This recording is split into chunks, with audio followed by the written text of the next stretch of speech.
os grupos de guerreiros mais temidos da história. A humanidade sempre esteve envolvida em guerras e combates de algum tipo desde o início dos tempos. Durante os inúmeros conflitos que aconteceram ao redor do mundo, alguns grupos conquistaram uma reputação por sua ferocidade, habilidade e letalidade. Estes são alguns dos grupos que você definitivamente não gostaria de enfrentar no campo de batalha. Os Ardite. Na Primeira Guerra Mundial, a Era do Guerreiro havia acabado, substituída pela Era do Soldado, uma pequena peça em uma máquina cada vez mais industrializada. Ainda assim, algumas unidades mantinham o ethos guerreiro na Era Moderna. Para romper o impasse das trincheiras, os chefes militares italianos formaram uma nova unidade, projetada para atuar como tropas de choque para tomar posições inimigas, usando táticas agressivas e audaciosas, beirando a imprudência. Conhecidos como Arditi ou os Audaciosos, essa unidade era formada por voluntários, geralmente vindos das tropas Alpine ou Bersaglieri. Diferentemente dos Stormtroopers da Alemanha e Áustria-Hungria, não eram vistos como infantaria, mas como um ramo separado. Suas unidades eram menores que as de infantaria padrão, com só 4 oficiais, 41 sargentos e 150 homens. Como a maioria dos Stormtroopers, dependiam da velocidade e surpresa para atingir seus objetivos. Foi aqui que as semelhanças terminaram?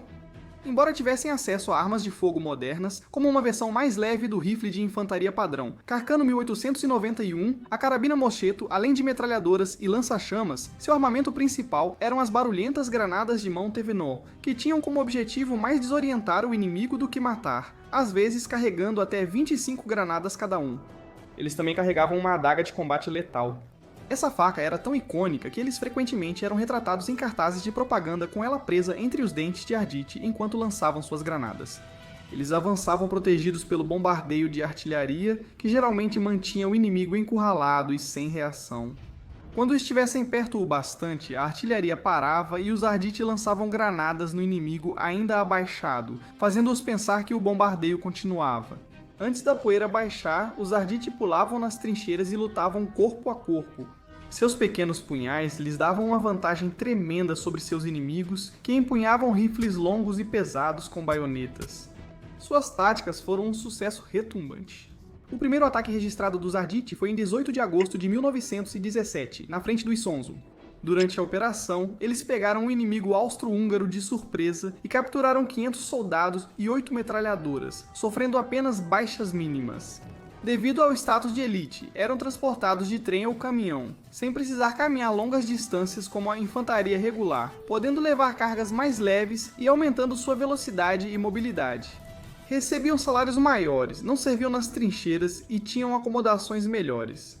Eles recebiam bônus financeiros por capturar soldados inimigos, variando conforme a patente do prisioneiro.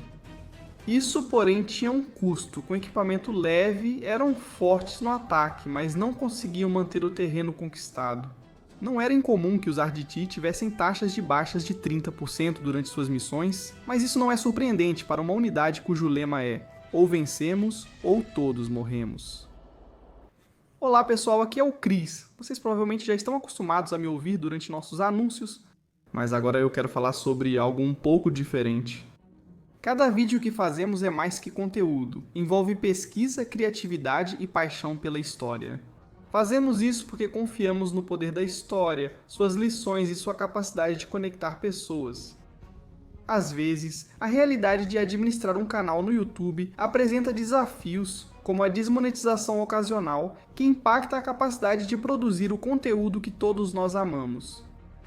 Agora contamos com vocês, nosso público incrível, para apoiar este canal e manter viva nossa paixão pela história. Convidamos vocês a se juntar ao Patreon e apoiar a criação e divulgação do nosso conteúdo de história. Ao entrar no Patreon, você faz mais do que apoiar nosso conteúdo.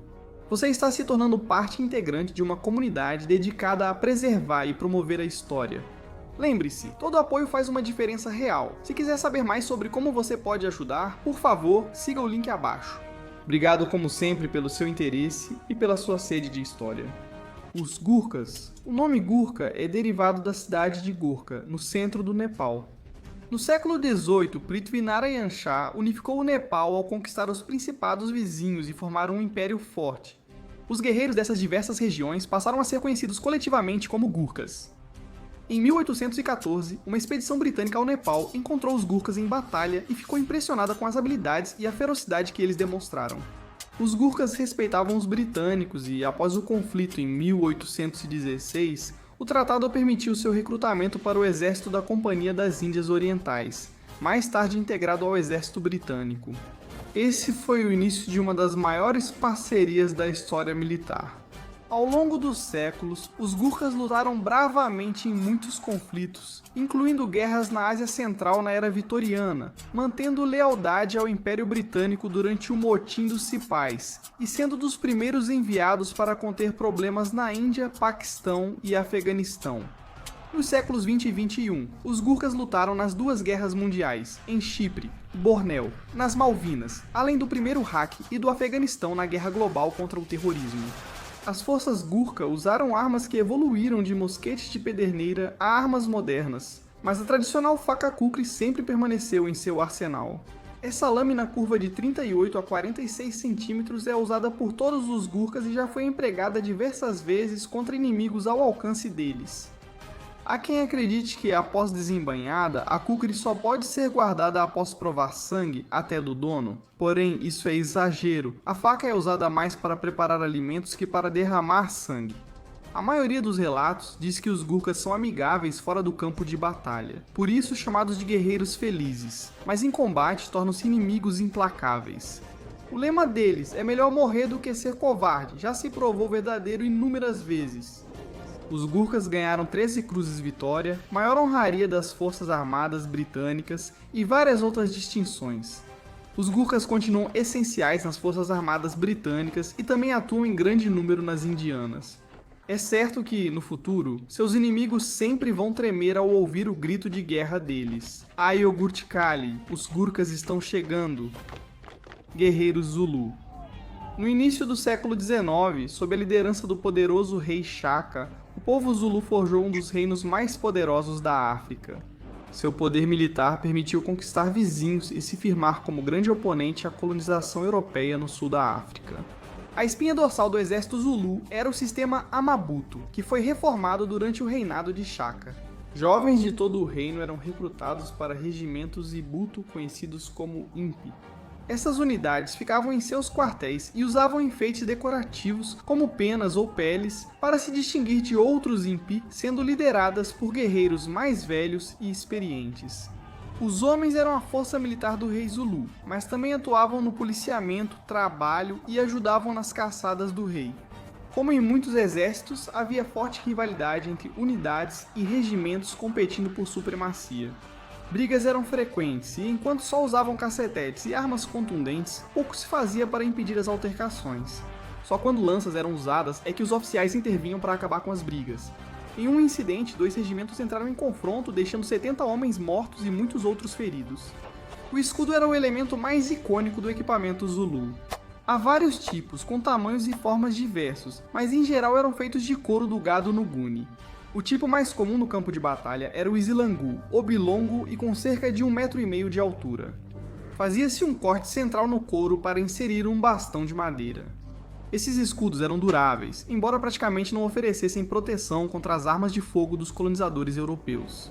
Antes de Shaka assumir o poder, a arma principal era a lança de arremesso assegai. Apesar de ainda ser usada para ataques à distância, acabou substituída pela Ikwa, uma lança curta e larga usada para ataques corpo a corpo. Ikwa era uma referência ao som que a arma faz ao ser retirada da carne de uma vítima. Os Zulus também usavam o Napkeri, um porrete de guerra de madeira que esmagava ossos a cada golpe.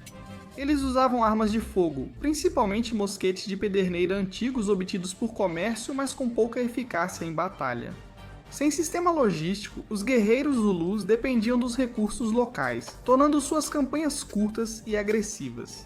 Essa ausência de uma grande tropa de suprimentos permitia que eles se movessem rapidamente, cobrindo grandes distâncias em pouco tempo e pegando seus inimigos desprevenidos. Um impi podia percorrer até 80 km por dia em campanha, mas geralmente fazia 32 km. Para aproveitar essa mentalidade agressiva, a Guerra Zulu enfatizava o combate corpo a corpo, frequentemente usando a tática dos chifres do búfalo. Um exército Zulu avançava sobre o inimigo com a cabeça do búfalo, formada pelos guerreiros mais agressivos, enfrentando o inimigo e prendendo-o no lugar. Atrás deles estariam os chifres formados pelos corredores mais rápidos. No momento certo, eles surgiam atrás da cabeça e cercavam o inimigo. Cercado, o inimigo seria destruído ou eliminado ao tentar fugir. A seção final, os lombos, seria composta por guerreiros mais velhos, experientes e com sorte equilibrados. Eles serviriam como reserva, reforçando com mais homens quando preciso. Com essas táticas, Shaka criou um grande reino na África do Sul e se tornou potência dominante na região. Nos anos seguintes, o Reino Zulu foi um grande obstáculo à expansão europeia na região. Em 1879, na Batalha de Isandlwana, um exército Zulu destruiu uma grande força britânica. O avanço rápido dos Zulus surpreendeu os britânicos, cuja formação aberta os deixou vulneráveis ao combate corpo a corpo dos especialistas Zulus, resultando na pior derrota de uma potência colonial para uma força indígena. Hoje, os Zulus são o maior grupo étnico da África do Sul, representando cerca de 60% da população. Os Comanches. A chegada do cavalo à América do Norte no fim dos anos 1400 pelos conquistadores espanhóis transformou para sempre a vida dos povos indígenas das Grandes Planícies, no centro dos Estados Unidos. Nenhuma tribo usou cavalos com mais eficácia ou lutou com tanta ferocidade quanto os Comanches, cuja habilidade lhes deu o título de Senhores das Planícies. Os Comanches já fizeram parte da tribo Shoshone e viviam onde hoje é Wyoming. No fim dos anos 1600, muitos se separaram e criaram sua própria tribo. Eles mudaram-se para o sul, adotando cavalos como base de vida e deslocando outras tribos no caminho. Entre os encontros mais famosos estavam com os Apache, que eles quase exterminaram, forçando os sobreviventes a fugir para o sudoeste. Embora se autodenominassem Numuna, que significa o povo, sua natureza guerreira lhes deu o nome Comanche, uma corrupção de uma palavra Uti, que significa aqueles que sempre lutam contra nós. Os Comanche eram formados por várias bandas nômades, que usavam cavalos para seguir rebanhos de búfalos pelas grandes planícies do sul, incluindo Texas, Oklahoma, Novo México, Colorado e Kansas. No auge, os Comanche controlaram cerca de 620 mil quilômetros quadrados de território. A guerra dos Comanche era centrada no cavalo. Entre os primeiros povos a adotar a montaria, superavam outras tribos nativas americanas na habilidade de cavalgar e lutavam montados, não usando os animais só para transporte. A lança era a arma mais icônica dos Comanche. Com pontas feitas de pedra lascada e mais tarde de metal, essas armas podiam chegar a até 4 metros de comprimento e podiam ser usadas a cavalo, empunhadas com uma ou duas mãos para golpear um oponente. Usar essa arma demonstrava bravura, pois o guerreiro precisava se aproximar do inimigo, não atacar de longe. Eles usavam também arcos, clavas de pedra e osso, machados, facas de pedra e depois de metal, além de armas de fogo. Eles usavam escudos de couro e preferiam ataques rápidos como tática. Eles avançavam rapidamente até o alvo a cavalo. Os ataques eram brutais. Quem resistia era morto na hora, enquanto mulheres jovens e crianças eram feitas prisioneiras. Mesmo que os relatos possam ser exagerados, eles costumavam torturar cativos e usá-los como escravos, reforçando sua reputação temível. Os Comanche eram tão ferozes que foram um dos principais obstáculos que impediram a expansão dos territórios espanhol e francês. Eles travaram muitas guerras contra os mexicanos, texanos e mais tarde contra os Estados Unidos, resistindo ferozmente a qualquer invasão em seu território. Em meados do século XIX, várias guerras foram travadas contra os Estados Unidos, que estiveram entre os conflitos mais brutais e sangrentos entre as tribos nativas e os colonos americanos, sendo que o estilo de vida nômade deles impedia que fossem encurralados e que um golpe decisivo fosse desferido. Apesar da habilidade, foram derrotados e obrigados a viver em reservas, encerrando o modo de vida nômade. Atualmente, cerca de 10 mil Comanches vivem principalmente em Oklahoma, além de Texas, Novo México e Califórnia. Os Maori. Os Maori chegaram à Nova Zelândia em algum momento do século XIV, tornando-se os primeiros habitantes das ilhas. Após se estabelecerem, formaram várias tribos nas ilhas e viviam quase sempre em guerra, o que originou rituais complexos ligados à guerra. O combate faz parte de seus mitos de criação, com filhos das primeiras divindades lutando e muitos deuses da guerra no panteão. Os clãs lutavam entre si por vários motivos, incluindo terra e recursos, para vingar insultos ou para aumentar o mana, ou poder espiritual. Os assentamentos sofriam ataques frequentes e, por isso, eram fortificados em pá, estruturas defensivas com anéis concêntricos de terra e paliçadas de madeira. Durante as temporadas de guerra, as tribos enviavam grupos de guerreiros que geralmente variavam entre 100 e 140 homens. Eram guiados por um chefe de guerra que motivava os homens e liderava na linha de frente, buscando derrotar o campeão inimigo mais forte para obter mais mana. O chefe ficava no centro da ação. Se ele fosse morto, o restante dos seus guerreiros fugiria. Como preparação para a bacia para a batalha, os guerreiros maoris realizavam uma dança chamada haka, que envolvia cantos, pisadas fortes, tapas no próprio corpo e gestos de violência estilizada, além de expressões faciais assustadoras, como arregalar os olhos e mostrar a língua. Os guerreiros tatuavam extensamente seus corpos com marcas culturais de grande significado, o que aumentava a intimidação sobre os rivais. Os maoris empregavam muitas táticas, incluindo ataques a aldeias, muitas vezes realizados à noite, mas também faziam uso de guerra de guerrilha, emboscando viajantes em rotas terrestres ou usando canoas ao longo dos cursos d'água. Eles também eram conhecidos por enganar. Em um incidente, um grupo de guerreiros construiu uma carcaça de baleia falsa feita de peles de cachorro e se escondeu perto de um par rival. Quando os aldeões foram investigar, eles atacaram imediatamente. As armas usadas pelos Maori eram projetadas para combate corpo a corpo e faziam pouco uso de armas de longo alcance, embora tenham adotado mosquetes após o contato com colonizadores europeus. O paturi ou clava era uma arma comum feita de rocha vulcânica, basalto, osso de baleia ou madeira. Havia também um bastão longo feito de madeira chamado taiaha, que era tanto uma arma eficaz quanto um símbolo de autoridade. Comumente, os Maori atacavam a parte superior do corpo do oponente para desarmá-lo, permitindo um golpe fatal na cabeça. Após a batalha, os sobreviventes eram mortos ou escravizados, às vezes integrados à tribo conquistadora. Muito frequentemente, os corpos dos mortos eram consumidos, aumentando seu mana. Europeus conheceram os Maori no século XVII e notaram seu caráter feroz e guerreiro. Nos séculos seguintes, a chegada dos mosquetes causou as Guerras dos Mosquetes, conflitos em que várias tribos foram exterminadas ou expulsas com a ajuda do poder de fogo europeu. No século XIX, a Nova Zelândia foi anexada pela Grã-Bretanha, causando conflitos entre colonizadores e Maori devido a mal-entendidos. Nos combates, os Maori lutaram ferozmente e seus pás fortificados resistiram surpreendentemente ao bombardeio de artilharia e à guerra moderna. Por décadas, os Maori resistiram até serem dominados pela superioridade numérica e poder de fogo dos europeus. Hoje, os Maori são o maior grupo étnico minoritário da Nova Zelândia e atuam em todos os setores da sociedade. A famosa dança de guerra haka, antes feita por guerreiros indo à batalha, hoje é parte da cultura neozelandesa, apresentada em casamentos, funerais, formaturas e eventos esportivos. A Seleção Nacional de Rugby da Nova Zelândia, os All Blacks, realiza o haka antes de cada partida para se motivar para o jogo e intimidar seus adversários, sendo considerado uma das equipes esportivas mais dominantes do mundo.